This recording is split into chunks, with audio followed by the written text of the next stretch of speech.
오늘은 사도행전 8장 1절에서 4절까지의 말씀을 가지고 하나님의 말씀을 함께 나누겠습니다. 작년 겨울이었습니다. 한 유명 영화감독의 부고 소식이 전해졌습니다. 한때 세계적인 명성을 떨쳤던 명감독이었지만 미투 운동의 가해자로 지목되면서 국민적인 공분을 샀던 그런 인물이었습니다. 감독의 지위를 이용해서 다수의 힘없는 여배우들에게 성폭력을 자행했던 과거가 들통난 것입니다.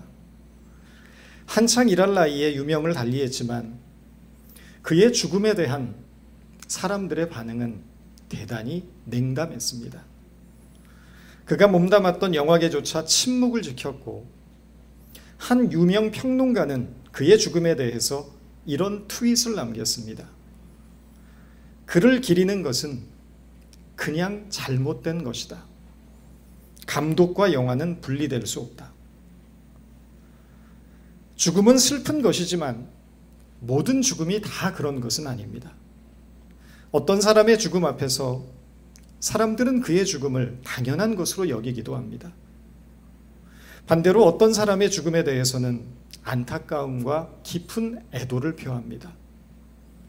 코로나의 확산 속에서 수없이 밀려드는 확진자들을 돌보다 본인도 감염이 되어서 세상을 떠난 어떤 의사의 사연은 많은 사람들의 가슴을 울렸습니다. 이름 없는 무명의 의사에 불과했지만 대중들은 다른 사람의 고통을 돌보다 죽은 그의 삶을 숭고하고 아름다운 삶으로 추모한 것입니다.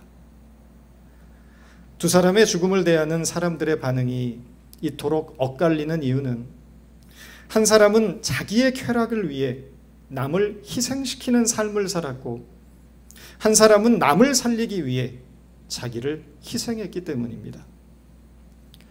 모든 사람이 남을 위해 희생하는 삶을 살아갈 수는 없을 것입니다. 그러나 최소한 남이야 어떻게 되거나 말거나 자기에게만 집착하는 이기적인 삶에서 벗어나서 이웃들의 삶을 돌아보고 가능한 많은 사람을 포용하고 작은 사랑이라도 나눌 수 있다면 그 삶은 의미 있는 것이 될 수 있습니다. 오늘 본문을 보면 스데반의 죽음을 놓고 엇갈린 두 가지의 반응이 나오는 것을 봅니다. 본문의 1절에서는 사울이 그가 죽임당함을 마땅히 여겼다고 했고, 2절을 보면 경건한 사람들은 스데반을 장사한 후에 크게 울었다고 말합니다. 우리는 스데반이라는 사람을 잘 압니다. 스데반은 사도가 아니었습니다. 스데반은 평신도였고 초대교회의 7 집사 중에 한 명으로 임명받았던 사람입니다. 그런데 스데반 집사가 유대인들을 모아놓고 설교를 하다가 돌에 맞아 죽게 된 것입니다. 본래 집사의 임무는 복음을 전하는 것이 아니고 초대교회의 구제 업무를 담당하는 것이었습니다. 그런 관점에서 보면 스데반은 자기에게 주어진 권한을 넘어서는 독단적인 직무를 수행하다 변을 당한 것입니다. 일종의 월권 행위를 한 것입니다. 그런데 이 스데반의 죽음을 사울이 마땅히 여겼다고 성경이 말합니다. 사울이 스데반의 죽음을 마땅히 여긴 이유는 스데반이 자기 직무가 아닌 일을 하다가 죽었기 때문이 아닙니다. 예수님의 부활을 증거하고 율법을 모독하는 그의 행위가 잘못되었다고 믿었기 때문입니다. 그래서 유대인들을 선동했고 스데반을 향해 돌을 던지게 했고, 그리고 그 중심에는 사울이 서 있는 것입니다. 본문에서 사울은 단순히 한 개인을 뜻하기보다는 율법을 생명처럼 여기는 율법주의 전체를 상징하고 있습니다. 율법주의란 무엇입니까? 남을 정죄하고 죽여서라도 자신의 의를 증명하려는 자들입니다. 그것이 율법주의입니다. 그러나 참 신앙은 남을 죽여 자신의 옳음을 증명하는 것이 아니고 자기가 죽음으로써 주님만이 증거되게 하는 것입니다. 이것이 스데반의 죽음을 통해서 본문이 우리에게 말하고자 하는 바른 신앙의 모습이고 사도행전 전체의 일관된 흐름입니다. 참 신앙은 누구도 정죄하지 않고 누구도 죽이려고 하지 않습니다.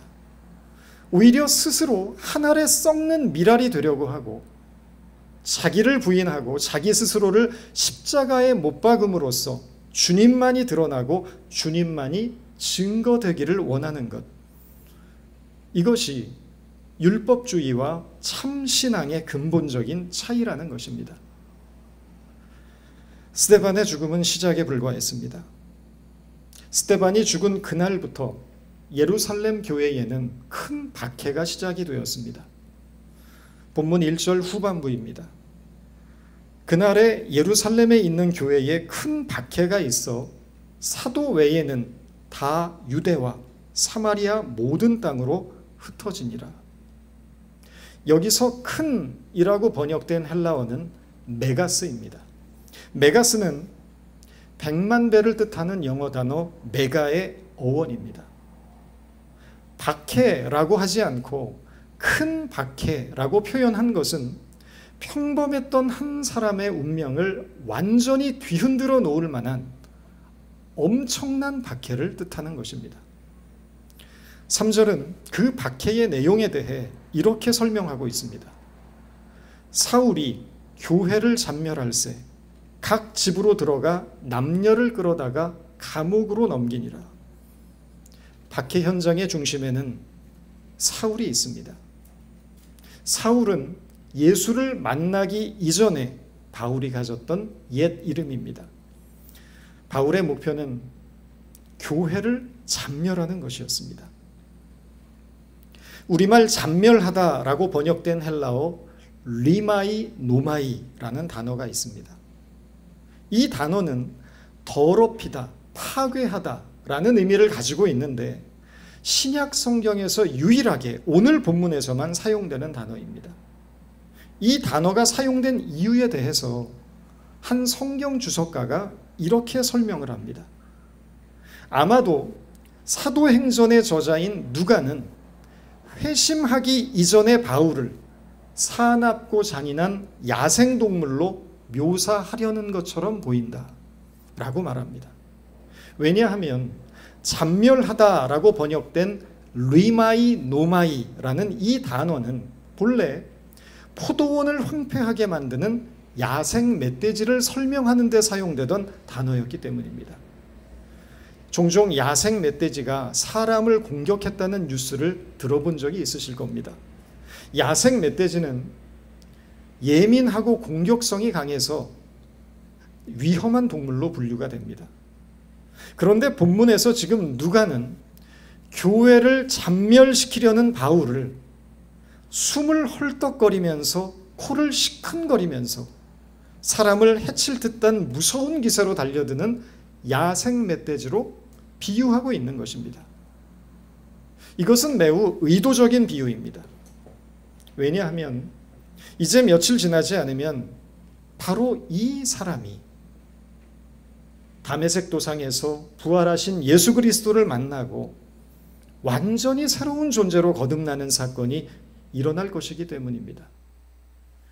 분노와 편견 그리고 증오로 가득 차서 예수 믿는 자들을 하나도 남김없이 제거하고 말겠다는 마치 사람을 공격하려 드는 야생 멧돼지와 같은 이 바울의 모습과 내가 그리스도와 함께 십자가에 못 박혔나니 그런즉 이제는 내가 사는 것이 아니요 오직 내 안에 그리스도께서 사신 것이라고 고백하는 이 바울을 비교해 보십시오. 과연 같은 사람으로 보이십니까? 전혀 다른 존재입니다. 부활한 주님을 만난 후에 바울은 완전히 새로운 사람이 되었습니다. 마음이 바뀌고 생각이 바뀌고 삶의 목적과 방향이 바뀌게 되었습니다. 이것이 복음의 능력이고 하나님의 놀라운 은혜입니다. 흔히 바울이 변화된 사건을 놓고 바울의 회심이라고 말을 합니다. 그러나 이 표현은 오해를 불러일으킬 수 있습니다. 그것은 바울 스스로가 회심한 것이 아니기 때문입니다. 하나님이 바울을 회심시키신 것입니다. 바울이 변화된 것이 아니라 하나님께서 바울을 변화시키셨다는 것입니다. 회심의 주체가 바울이 아니고 하나님 자신이라는 것입니다. 그렇다면 하나님은 왜 바울을 회심시키신 것일까요? 흔히 사람들은 바울을 대단한 사람이라고 말합니다. 누구보다 뛰어나고 출중하며 능력이 많은 사람이라고 생각합니다. 그래서 하나님이 특별히 이 능력 많은 바울을 자기 사람으로 스카우트하신 것이라고 생각하기가 쉽습니다. 물론 바울은 세상의 관점으로 볼 때 뛰어나고 똑똑한 사람이 틀림없습니다. 글 쓰는 재주도 있었고 헬라 철학과 히브리 사상을 공부했고 구약 성경과 율법에 능통했고 언어의 능력도 탁월했습니다. 그러나 이런 인간적인 탁월함과 그의 능력이 하나님께서 바울을 선택한 이유가 되었을까요? 결단코 그렇지 않다는 것입니다. 하나님은 굳이 바울이 아니더라도 자신의 구원의 역사를 얼마든 이루실 수 있는 분입니다. 필요하시다면 길가에 굴러다니는 돌멩이들을 통해서라도 자기의 일을 행하실 수 있는 분이 하나님이십니다.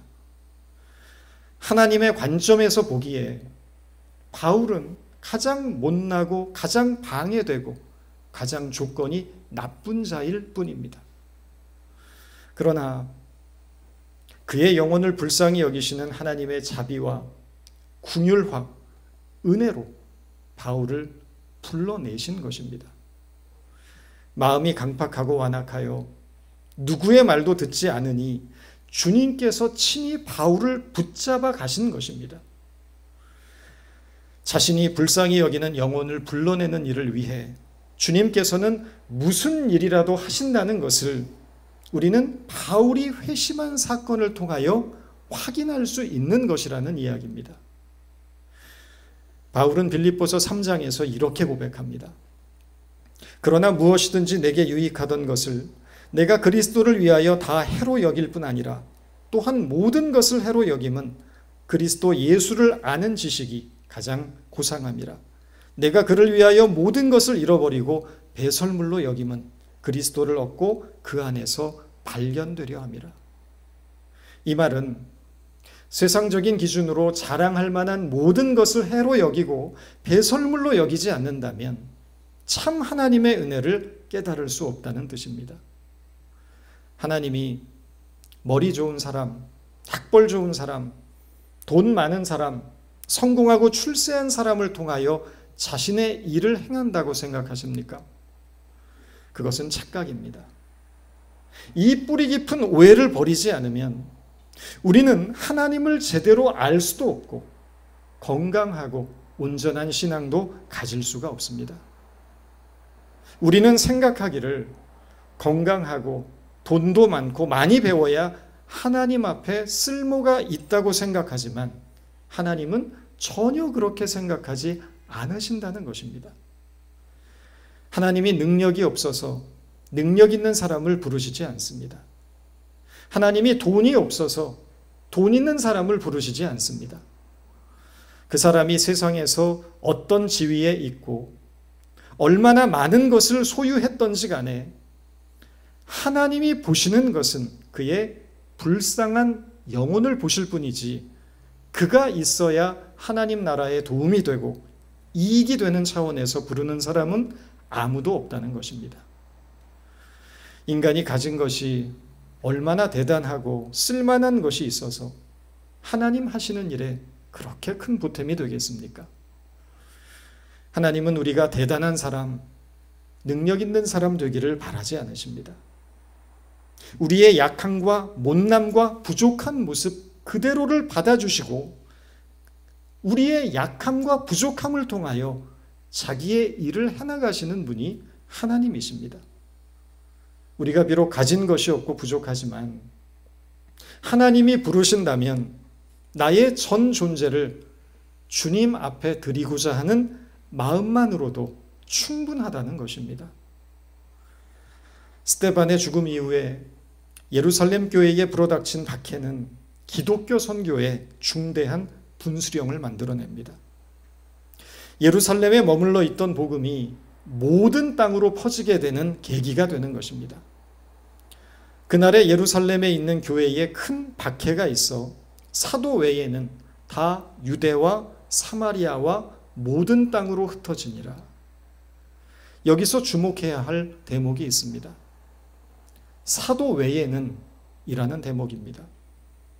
예루살렘 교회에 박해가 시작되었는데 사도 외에는 다 유대와 사마리아와 모든 땅으로 흩어졌다는 것입니다. 그렇다면 사도 외에 흩어진 사람들, 그들이 누구였겠습니까? 사도가 아닌 사람들, 즉 초대교회의 성도들이었습니다. 평신도들입니다. 그런데 흩어진 그들이 한 일은 놀랍게도 복음의 말씀을 전하는 일이었습니다. 본문의 4절입니다. 그 흩어진 사람들이 두루다니며 복음의 말씀을 전할세. 지금까지 복음의 말씀을 전하는 일은 사도들의 일이었습니다. 사도들에게 맡겨진 역할이었습니다. 모든 사람이 다 그렇게 이해하고 있었습니다. 말씀 전하는 일은 누구도 넘볼 수 없는 사도들의 고유한 영역이었는데 그 영역을 최초로 깬 사람이 바로 스데반입니다. 그런데 그 스데반이 돌에 맞아 죽었습니다. 그러자 이번에는 흩어진 사람들, 다시 말하면 이름 없는 무명의 그리스도인들이 복음의 말씀을 전하기 시작했다는 것입니다. 복음이 예루살렘을 넘어 이방 지역에 선포되는 선교적 대전환기에 하나님께 쓰임받은 사람들은 사도가 아니었고 사방으로 흩어진 이름 없는 무명의 성도들이었다는 것입니다. 이것은 대단히 중요한 의미를 갖습니다. 사도행전의 기록을 보면 그 출발은 사도들로부터 시작하여 스데반으로 이어지고 이제는 흩어진 모든 사람들로 이어가게 되는 것입니다. 이 사실을 통해서 성경이 우리에게 말씀하고자 하는 것이 무엇이겠습니까? 사도와 평신도를 구분짓지 말라는 것입니다. 나누지 말라는 것이고 계급화하지 말라는 것이고 차별하지 말라는 것입니다. 사도만이 하나님의 특별한 부름을 받은 자들이 아니라는 것입니다. 사도만이 하나님께 쓰임받는 것이 아니라는 것입니다. 이름 없는 무명의 그리스도인이지만 저와 여러분 모두가 택하신 족속이고 왕같은 나라이며 거룩한 제사장이요 그의 소유된 백성이라는 것입니다. 우리 모두는 하나님 앞에서 누구 하나 높고 낮음이 없이 동등한 지위와 책임을 가졌다는 것입니다. 당시 초대교회 성도들에게 사도란 얼마나 대단한 위치였겠습니까? 그들의 눈으로 보았을 때 사도는 영광스럽고 자신들과는 비교할 수 없는 어떤 특별한 사람들, 특권층의 사람들로 여겨졌을 것입니다. 그러나 사도가 결코 특별한 사람이 아니라는 것을 우리에게 알리기 위하여 스데반이 있는 것이고 그 뒤를 잇는 흩어진 사람들이 등장하는 것입니다. 지금도 어떤 분들은 목사라고 하면 좀 특별한 사람들일 것이라고 생각합니다. 하나님이 특별히 목사를 택해서 저 사람을 택해서 특별히 목사로 세운 것이고 남들보다 저 사람을 특별히 사랑하신다거나 저들은 일반 사람들과는 다른 특별한 계시를 받았다거나 신앙이 특출나게 좋을 것이라고 생각합니다. 그러나 그것은 오해입니다. 목사라고 별반 다를 것이 없다는 것입니다. 특별히 남들보다 신앙이 더 좋지도 않고 목사라고 해서 하나님이 그를 더 잘 봐주시지도 않습니다. 물론 목사는 교회를 섬기는 일을 합니다. 그러나 하나님이 목사의 사역을 통하여 일하신다고 해서 그 목사가 결코 일반 성도들보다 우월하다는 증거는 되지 않는다는 것입니다. 하나님은 목사뿐 아니라 하나님의 말씀 앞에 순종하기 원하는 모든 성도들을 통하여 자기 자신을 나타내시고 일하시는 분이기 때문입니다. 지금 저는 목사를 비하하는 것이 아닙니다. 부름받은 하나님의 백성으로서 여러분들의 지위와 책임을 자각하고 각성하시라고 드리는 말씀입니다. 나는 목사도 아니고 전도사도 아니고 선교사도 아니고 장로도 아니고 뭣도 아니니까 적당히 살고 적당히 신앙생활하면 된다는 그런 낡고 안일한 생각을 벗어내야 한다는 것입니다. 교회는 목사가 책임져야 하니까 당신은 목사니까 당신이 헌신하고 희생하면 되지 라고 생각하면서 강 건너 불구경하듯 하나님의 교회를 바라봐서는 안 된다는 것입니다. 왜 그렇겠습니까? 우리 모두가 하나님께로부터 부름받은 하나님의 종이기 때문입니다. 하나님의 일을 하는 데 있어서 직분이라는 것은 아무 의미 없는 껍데기에 불과합니다. 여러분이 얼마나 보잘것없고 평범한 인물인가는 하나님의 일을 하는 데 있어서 전혀 방해되는 요소가 될 수가 없습니다. 우리 모두가 하나님의 부르심을 받았고 하나님께서 우리를 세상을 구원하는 자기의 일꾼으로 사용하기 원하신다는 사실을 이해하게 된다면 여러분들이 살아가는 매일 매 순간이 세상을 뒤바꿔 놓을 수 있는 은총의 시간이 되는 것입니다.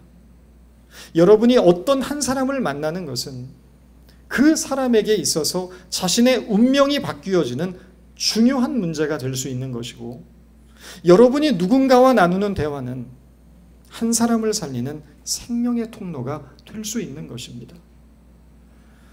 우리가 일터에서 일을 하거나 이웃들과 일상적인 대화를 나누는 그 순간에도 하나님은 우리를 통하여 자기의 사랑을 증거하고 계심을 기억하시기 바랍니다. 하나님은 특별한 사람을 통해서 구원의 역사를 만들어가지 않으십니다. 평범하고 심지어 보잘것없는 자들을 통해서 이 세상 가운데 자기의 빛을 드러내시고 하나님의 나라를 이루어 가십니다.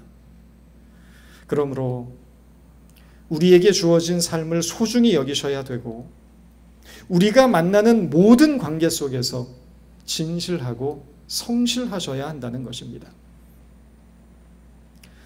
우리말 흩어지다라고 번역된 헬라어는 디아스페이로입니다. 이 단어에서 흩어진 사람을 뜻하는 디아스포라라는 단어가 파생이 되었습니다. 디아스페이로는 농부가 씨를 사방으로 뿌리는 행동을 표현하는 동사입니다. 씨를 사방으로 뿌리는 농부의 행동은 능동적인 것이지만 농부의 손에 쥐어져 사방으로 뿌려지는 씨는 수동적일 수밖에 없습니다.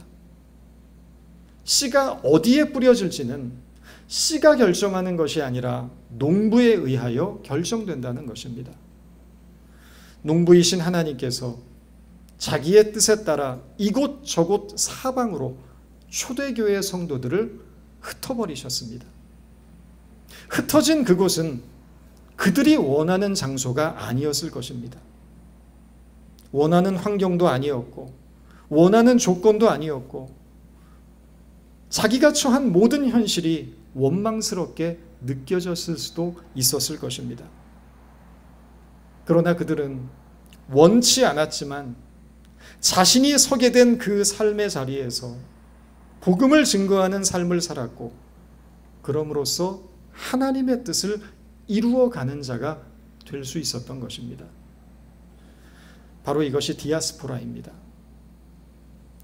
하나님이 어느 곳에 우리를 흩으셨던지, 어떤 자리에 서게 하셨던지, 우리 자신의 위치와 책임을 잊지 않고 주저함 없이 하나님을 증거하는 삶을 살아가는 것이 디아스포라에게 주어진 신앙적 운명의 삶이라는 것입니다. 저와 여러분은 하나님께서 흩으신 디아스포라입니다.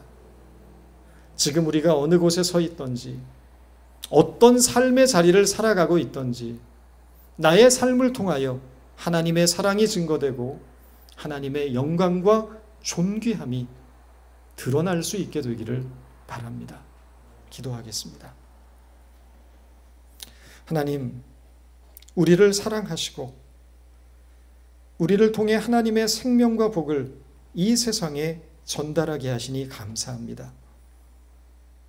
우리를 흩으사 각자의 삶의 자리에서 하나님의 사람으로 살아가게 하셨사오니, 우리를 통해 하나님의 사랑과 하나님의 영광이 이웃과 세상 앞에 드러나게 하여 주옵소서. 예수님의 이름으로 기도드립니다.